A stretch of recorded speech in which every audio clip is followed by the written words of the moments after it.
Hello，我係神婆辦公室嘅 Celia。咁咧今日因應咧，我5月份係會喺香港咧開個實體嘅塔羅占卜技巧班嘅。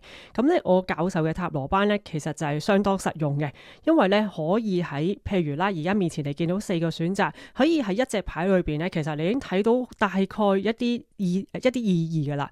咁例如我今日咧示範一個就係點解我哋有時話一張牌已經睇到一啲答案，不過當然啦，如果要一個更詳盡嘅占卜，你就要學習多啲唔同嘅牌陣技巧，即係話你先要設定問題啦，問啱個問題，揾到啱嘅牌陣，跟住最後先可以得到一個最適合同埋幫助對方嘅答案啦。咁所以今日咧，我先俾大家示範一下先。今日個問題就係咧，不論關係，對方點睇你自己一個人。所以咧，面前有4個選擇啦，咁就1、2、3、4，1、2、3、4。咁俾少少時間大家揀一隻你最有感嘅牌組先。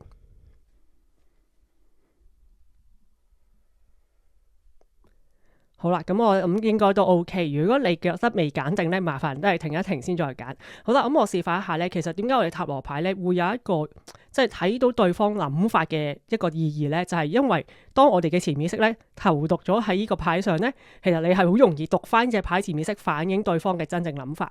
咁頭先我講啦，呢個問題就係不論關係，對方點樣諗自己。好啦，第一隻先。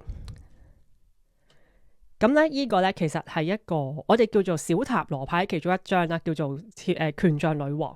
其實佢哋都係一啲叫做佢一個叫宮廷牌。咁我哋宮廷牌就係話有啲人物喺度嘅。咁當然啦，唔係所有人物都係宮廷牌。不過我哋之後咧可以有課程裏邊講到俾大家聽，宮廷牌咧其實都幾重要，亦都好多之前嘅學生咧反映俾我聽咧，宮廷牌係好難解嘅，大家都會覺得迷惘。不過咧，只要咧嗰個課程，即係喺課程裏面我會講到咧，其實點樣可以認識深入啲宮廷牌啦，呢一 part 都會比較強調教大家嘅。咁但係我先講咗而家答案先。譬如咧，對方不論關係啦，對方點睇你？你係一個權杖，權杖代表我哋火象能量，即係我哋占星上嘅一個獅子啦、白羊啦、人馬啦。所以喺對方心目中咧，你係一個積極、熱情、外向、進取嘅女王。咁當然你可能係男仔嚟嘅，但係咧係啦，塔羅牌一個重要嘅一點，其實無論你係男仔同女仔，你都可能抽到女王牌嘅。我哋唔係淨係單一咁樣話你係女仔男仔咁樣抽翻嚟，咁樣就解釋到噶啦。咁當然你係不論男仔女仔，對方覺得你熱情大方、有衝勁、開朗積極，但係咧亦都有講啦，呢個都係可以透露少少啦。因為其實權杖女王咧喺4個女王牌裏邊，其實係應該話最有桃花嘅一個，因為佢招搖、外向、積極。咁通常熱情如火嘅女士啦，即係叫皇后，佢會比較惹桃花啦咁樣。咁所以對方可能覺得你好有吸引力、好有朝氣。但係咧，當然啦，你見到佢嘅表情咧，都係有啲唔係好望住你，覺得係比較霸氣嘅。所以你係一個比較氣場同埋霸氣嘅一個人啦。好啦，咁第二張啦喎。好啦。咁第二張咧，其實係一個寶劍使者啦。我哋喺宮廷牌裏邊咧，使者、騎士、皇后、皇帝4個 level，所以咧喺呢啲咁樣嘅唔同嘅宮廷牌裏邊咧，其實你可以揾得到咧，對方心目中你係咩 level，即係話咧，佢可能會覺得你係一個成熟啲嘅人，但係呢個相反啦，第二組朋友，你心目中嘅嗰個對象，佢覺得你係一個比較小朋友。而你未必係年紀好大，唔好意思，年紀好細，你亦都未必好幼稚，但係佢會覺得你真係小朋友嚟㗎咁樣，或者你年輕啲，或者你個心智冇咁成熟。不過咧，你見到有把寶劍，咁呢個係權杖。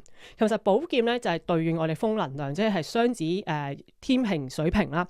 咁所以喺佢心目中咧，你係一個好學不倦嘅人，因為我哋喺寶劍角度咧就係有種知識嘅交流同埋溝通嘅能力。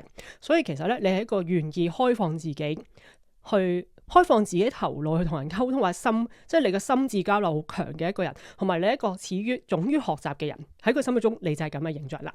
好啦，咁就第3張好得意喎，好都係 page， 即係使者。咁嗱，頭先都講啦，使者其實係最低級嘅，即係小朋友、青少年就騎士，咁啊女王就係媽媽，跟住我哋國王就係爸爸咁樣計嘅。其實咁好啦，所以喺呢個角度咧，你見到如果第3組朋友咧，佢會覺得你嘅使者同呢個使者好唔同咯。呢個就係一個好學習能力強同埋不停有好奇心嘅人。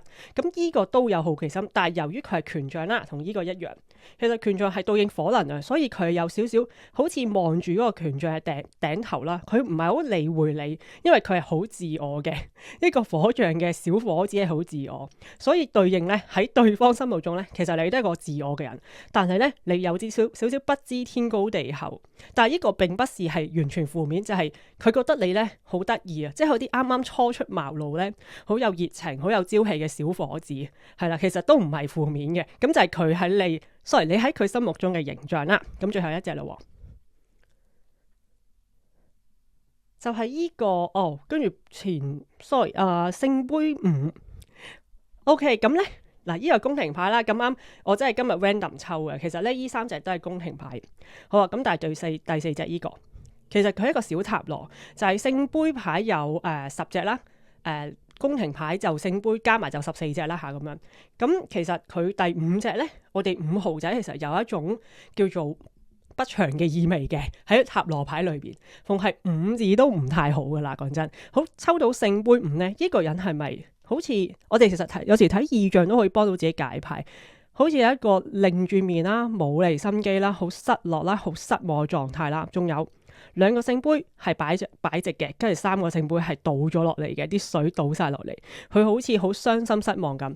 所以咧，第4組朋友，你喺你哋心目中個對象嘅形象裏邊咧，佢覺得你個人咧成日都好似好冇朝氣啦。第一，第二就係咧，你係一個咧好憂鬱嘅人啊，好似對好多嘢都冇乜希望，或者你個人係偏向悲觀，所以咧就可能你會覺得唉死啦，我真係原來令到佢我覺得係咁悲觀噶，個人咁 negative 噶，係啦，我諗咧你嘅朝氣就唔係好足夠啦，同埋你會成日收收埋埋，唔係好講一啲自己嘅心事俾人聽。其實可能咧比較容易解係真係意就因為係好形象化。有時塔羅除咗了解牌意之外咧，當刻對嗰隻牌嘅感應力都好強，即係一定係好重要。不過呢個都係由淺入深，即係慢慢知道牌意，然後我哋再用一啲自己嘅直覺力啦，同埋一個形象化啦，去了解多啲嗰個牌意啦。